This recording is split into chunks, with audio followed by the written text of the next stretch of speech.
अस्सलामुअलैकुम साथियों, हमारे यूट्यूब चैनल पर आपका इस्तकबाल है। साथियों, महाराष्ट्र विधानसभा चुनाव के अंदर बहुत ज़ोरों-शोरों से समर्थन देने और लेने का दौर चल रहा है। हर कोई न कोई किसी न किसी प्रत्याशी को समर्थन दे रहा है, चाहे वो उलमा हों, धार्मिक गुरु हों या फिर पॉलिटिकल पार्टी से जुड़े हुए नेता लोग हों या फिर कोई सामाजिक कार्यकर्ता वगैरह हों, वो सब एक-दूसरे प्रत्याशियों को जो उनको अच्छा लग रहा है उसको समर्थन या विरोध उसको कर रहे हैं।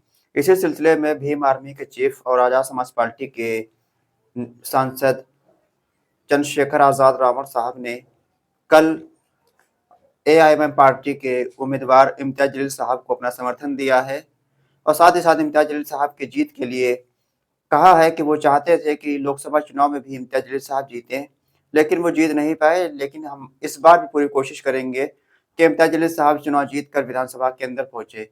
साथियों, चंद्रशेखर आज़ाद रावण दलित समाज की एक उभरती हुई आवाज़ हैं।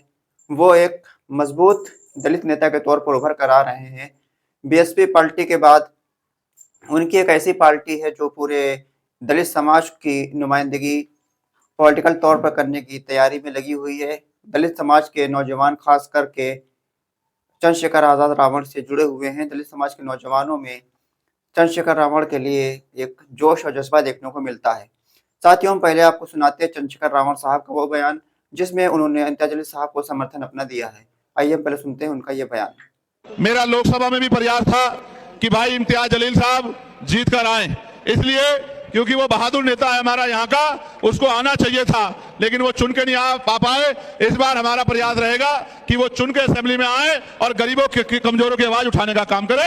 इस तरह का प्रयास हम लोग मिलजुल के कर रहे हैं और मैं आपकी पूरी टीम का धन्यवाद करता हूं और मैं आपसे वादा करता हूं कि हमें मिलजुल के आगे बढ़ के इस लड़ाई को जीतना है और इन जालिमों को सबक सिखाना है जो हमारे लोगों को सताने का काम करें। बहुत बहुत धन्यवाद। मेरा लोकसभा में भी प्रयास था कि भाई इम्तियाज जलील साहब जीत कर आए, इसलिए क्योंकि सुना साथियों आपने किस तरह से चंद्रशेखर आज़ाद साहब ने एआईएम पार्टी के प्रत्याशी इम्तियाज़ जलील साहब को अपना समर्थन दिया है। साथियों, इम्तियाज़ जलील साहब बहुत मजबूत उम्मीदवार हैं। औरंगाबाद से वो लोकसभा का सांसद भी रह चुके हैं और विधायक भी रह चुके हैं। ऐसे में माना जा रहा है कि वो उनकी सीधी लड़ाई भारतीय जनता पार्टी के साथ औरंगाबाद ईस्ट सीट पर होने वाली है। लेकिन कुछ ऐसे लोग हैं जो ये नहीं चाहते हैं कि इम्तियाज़ जलील साहब कामयाब हो या फिर वो ये इम्तियाज़ जलील साहब की नुमाइंदगी को वो पसंद नहीं कर पा रहे हैं, उनको हज़म नहीं कर पा रहे हैं। वो चाहते हैं कि कोई गुलाम टाइप का इंसान जो दरी बिछाता हो, जो सिर्फ़ खामोश रहता हो, ऐसा इंसान चुनाव जीत कर जाए। तो ऐसा नहीं होने वाला है। कौम मुत्तहिद हो गई, कौम जागरूक हो गई। कौम को अब बोलने वाले लीडर चाहिए, कौम को ऐसे लीडर चाहिए जो कौम की आवाज़ उठा सकें, कौम के लिए काम कर सकें। साथियों, इम्तियाज़ जलील साहब एक मजबूत उम्मीदवार हैं। पिछले बार के मुकाबले इस बार औरंगाबाद ईस्ट सीट पर एमआईएम पार्टी बहुत ज़्यादा मजबूत है। एमआईएम पार्टी को हराने के लिए 15 मुस्लिम के प्रत्याशी खड़े किए गए हैं एमआईएम पार्टी के खिलाफ में। एमआईएम पार्टी के तोड़े हुए प्रत्याशी, पिछले प्रत्याशी जो थे उनको तोड़कर समाजवादी पार्टी ने अपना टिकट दिया है। वहीं अफसर खान जो लोकसभा चुनाव में भी एमआईएम पार्टी को नुकसान पहुंचाए थे, उनको वंचित बहुजन आघाड़ी ने अपना उम्मीदवार बनाया है। साथियों, बहुत गहरी साजिश और चाल चल रही है। किस तरह से मुस्लिम क़यादत को पनपने ना दिया जाए, मुस्लिम सियासत को किस तरह से क़यादत से महरूम रखा जाए, इसकी बहुत ज़्यादा कोशिश चल रही है। इसमें अपने भी शामिल हैं और बेगाने भी शामिल हैं। साथियों, कौम मुत्तहिद होकर, मुनज़्ज़म होकर इम्तियाज़ जलील साहब को वोट करे, नासिर सिद्दीकी साहब को वोट करे, वारिस पठान साहब को वोट करे। हम सब यही चाहते हैं कि ज़्यादा से ज़्यादा तादाद में एमआईएम पार्टी के विधायक महाराष्ट्र की विधानसभा के अंदर पहुँचे, क्योंकि एमआईएम पार्टी ही वाहिद पार्टी है जो मुसलमानों के मुद्दों पर खुलकर बात करती है, मुसलमानों के मुद्दों पर खुलकर आवाज़ उठाती है। अब वहीं आप सेकुलर पार्टियों को देख लें तो तमाम सेकुलर पार्टियाँ ऐसी हैं जो मुसलमानों के मुद्दों पर बोलना तो दूर, उनके मुद्दों पर बात तक करना नहीं चाहती हैं। आप बात करें कांग्रेस पार्टी की तो कांग्रेस पार्टी के ने जितने भी प्रत्याशी मैदान में उतारे हैं, उन प्रत्याशियों को कोई गारंटी नहीं है कि वो चुनाव जीतने के बाद भाजपा में शामिल होंगे। कई राज्यों में ऐसा हुआ है, पूरी-पूरी सरकार उनकी भाजपा में शामिल हो गई है।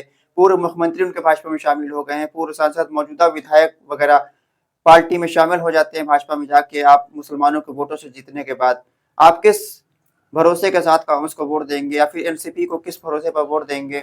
उद्धव ठाकरे को वोट करने के लिए बहुत से लोग अपील कर रहे हैं। उद्धव ठाकरे वो ऐसा शख्स है जो हमेशा मुसलमानों के खिलाफ रहा है, जिसकी पार्टी मुसलमानों के खिलाफ रही है, जो सदन के अंदर बाबरी मस्जिद की शहादत को अपना वो जिम्मेदार बताता हुआ था, उसने शहीद किया मस्जिद को। ऐसे शख्स को जो लोग समर्थन कर रहे हैं वो एक बार गौर और फिक्र कर लें कि आपको हश्र के दिन मुंह भी दिखाना है अपना।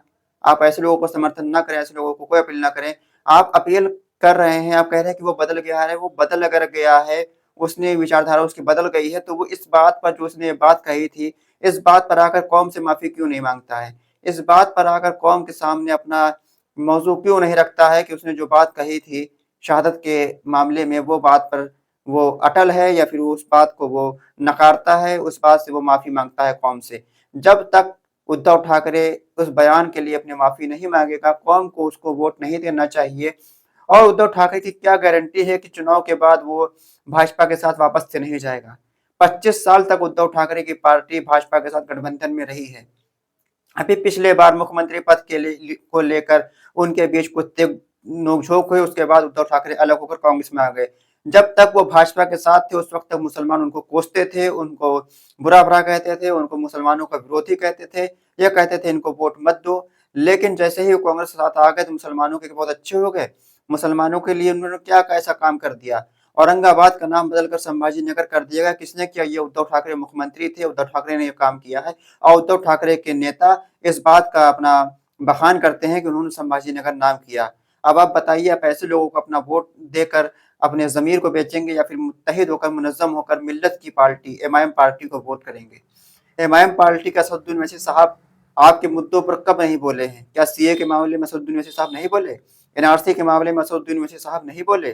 ट्रिपल तलाक के मामले में असदुद्दीन ओवैसी साहब क्या नहीं बोले? या फिर आपका पहलू खान हो या फिर जुनैद हो, इन सब की मॉब चिक्स पर असदुद्दीन ओवैसी साहब नहीं बोले हों? किस मुद्दों पर आखिर मुसलमानों तुम्हारे किस मुद्दों पर असदुद्दीन ओवैसी साहब नहीं बोले हैं? जब आपके हर आवाज़ पर, आपके हर मुद्दों पर असदुद्दीन ओवैसी साहब बात करते हैं, वक्फ बोर्ड के मामले में बात करा, उन्होंने विरोध किया, आप उनको वोट ना देकर, उनको सपोर्ट ना कर ऐसे गैरों को सपोर्ट कर रहे हैं। जो वक्फ बोर्ड का जब वहाँ पर संसद के अंदर वोटिंग हो रही थी, उस वक्त ये उद्धव ठाकरे के 9 सांसद जो हैं, सारे 9 के 9 सांसद वॉकआउट कर गए थे, वहाँ से छोड़कर चले गए थे। इसका मतलब है कि ये वक्फ बोर्ड के जो बिल आया था उसके समर्थन में उद्धव ठाकरे हैं। आप किस बेस पर उद्धव ठाकरे का समर्थन कर रहे हैं? साथियों, ऐसे लोगों से होशियार रहिए, खबरदार रहिए। और हम कह रहे हैं कि आप देखिएगा, चुनाव का रिजल्ट आएगा, उसके कुछ दिन बाद ही देखिएगा कि उद्धव ठाकरे वापस से भाजपा में चला जाएगा, उसकी पार्टी चली जाएगी। ये सब बात लिख कर आप रख लीजिए, चाहे वो साल भर में जाए या 2 साल में जाए, लेकिन चुनाव के बाद उनको वापस जाना है। साथियों, ऐसे लोगों को वोट मत दीजिए। मजलिस के नुमाइंदे जहां पर हो, मजलिस के नुमाइंदों को वोट करिए। मजलिस के नुमाइंदे ऐसे हैं जो कभी भाजपा में नहीं जाएंगे।